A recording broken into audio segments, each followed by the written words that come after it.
Hello mga ka-province. Ngayon, ang dami na pala ng aking sisiw. Ang manok, kaya pala mabilis na ang pagkain. Maggastos na sila. Ito sila mga, tara na.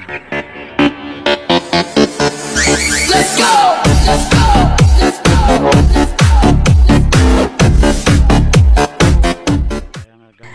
So, yun na nga mga ka-province.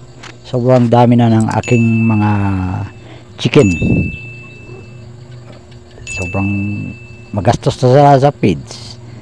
Napapansin na ako ng asawa kong mabait. Yan sila mga ka-chicken, ka-province. Marami ng mga manok ko. Sobrang dami na. Hindi ko napapansin. Buti salamat sa Diyos, wala silang mga sakit. Mga heritage yan mga yan. 5 months, 2 months, 3 months.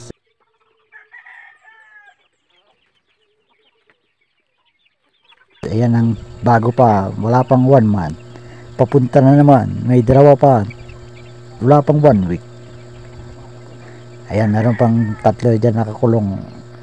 Crossbreed ng Shamu at Rhode Island. Pinagsama-sama ko sila.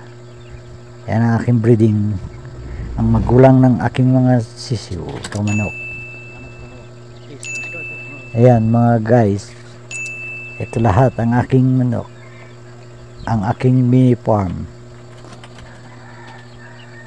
Ayos na ayos, walang mga sakit.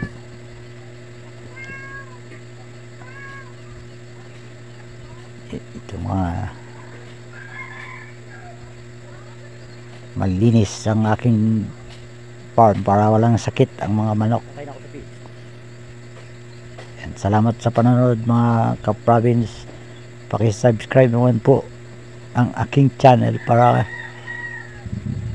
makipambili na ako ng feeds. Parang awa nyo na po. Ayan ang aking mga wala pang 1 month. Palaki na naman. Mga sa 13 ka piraso yun.